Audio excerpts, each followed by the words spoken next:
सगुना जी के 3 बेटे और 3 बहू थी।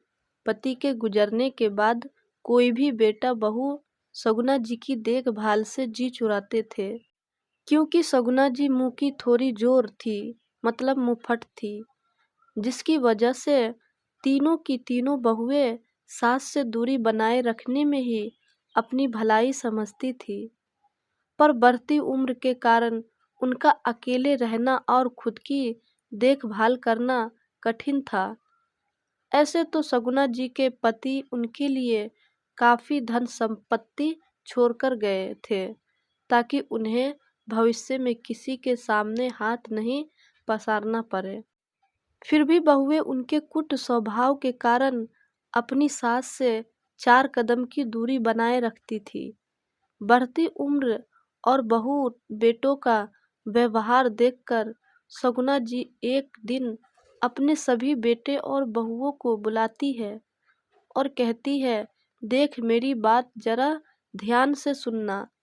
राम, वरण, गोपाल, नीलम, रानी और सब्बो, देख मेरा उम्र हो गया है 80, 5 काम 75, और ना हम अब ज्यादा चल फिर सकते हैं और न ही हमसे अपना देखभाल होता है और न ही कोई दाई काम वाली मेरा काम ठीक से कर पाती है, जो खातिर हम सोच रहे थे कि अपनी सारी प्रॉपर्टी गरीबों में दान कर दे। काहे से तुम लोग तो हमको देखने से रहे, तो हम दान करके वही किसी विध आश्रम में रह जाएंगे, और जो 10 तोला सोना है मेरे पास वो भी किसी गरीब बेटियों के ब्याह में दान दे देंगे। तो तुम सब क्या कहते हो, बताओ। दान सुनकर तो बेटे बहू अचंभित हो गए। वो भी सारी की सारी प्रॉपर्टी और 10 तोला सोना। तीनों बेटे बहू को सुनते ही दिन में तारे दिखने लगे। अरे कुछ नहीं तो भी एक एक बेटे के हिस्से में खेत का एक एक टुकड़ा आ रहा था, जिसकी कीमत लाखों में थी, और घर और माँ के सोने वो अलग लाखों के थे। फिर ऐसे कैसे बेटे बहू इतनी आसानी से हाथ से जाने देते। आखिर सौदा नफा का था। हाँ, इस सौदे में एक नुकसान था, माँ का हद से ज्यादा बोलना, चिल्लाना, बेवजह खरी खोटी सुनाना। पर इस नफे के सौदे के लिए 100 नुकसान भी मंजूर था। इस झनाटेदार खबर से पहले तक इन बेटे बहू को इतना तो भरोसा था कि ये संपत्ति माँ के मरने के बाद उनके ही होने वाले हैं। फिर किस लिए माँ को अपने अपने सर पर बैठाना। ऐसे भी वो अकेली ही मस्त थी।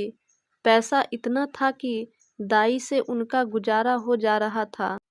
और सहारे की बात करें तो उनके पास था उनका टिपटिपिया यंत्र, यानी मोबाइल फोन, जिसे देखकर उन्हें किसी और सहारे की कोनो आवश्यकता नहीं थी। काहे कि वो उसी के साथ हंसती बोलती थी, और मन का भरास ज्यादा हो जाए तो अच्छी अच्छी गाली भी दे देती थी। पर अब तो मामला बेटे बहू के विपरीत जा रहा था। इसलिए बिना पल भर की देरी किए बगैर छोटा बेटा वरुण झट से बोल उठा, सठिया गई हो का?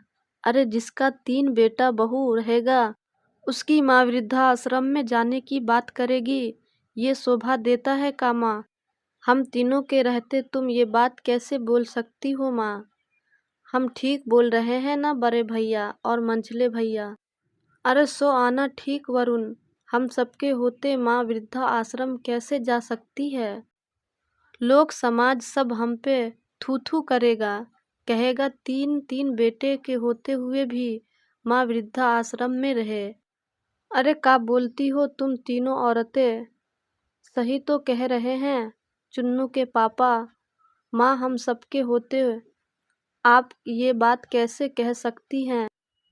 माँ तुमने जो सोच लिया, नहीं तुम सबको अपनी सास का पेट पालने में बड़ा भारी पड़ता था ना, ये खातिर बोल रहे थे। बड़ी बहुरिया फिर दबी जुबान में कहती है, अभी तक तो मरे ही थे तुम सबके खातिर।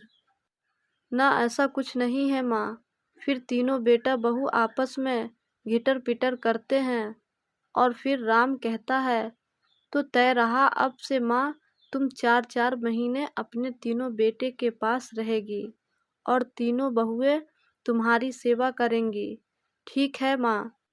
अब कोनो दिक्कत तो नहीं ना? ना रे राम, कोनो दिक्कत नहीं। पर सोच ले, तनिक भी कुछ हुआ तो हम सब संपत्ति दान कर देंगे। फिर ना कहना कि माँ ने कुछ नहीं दिया।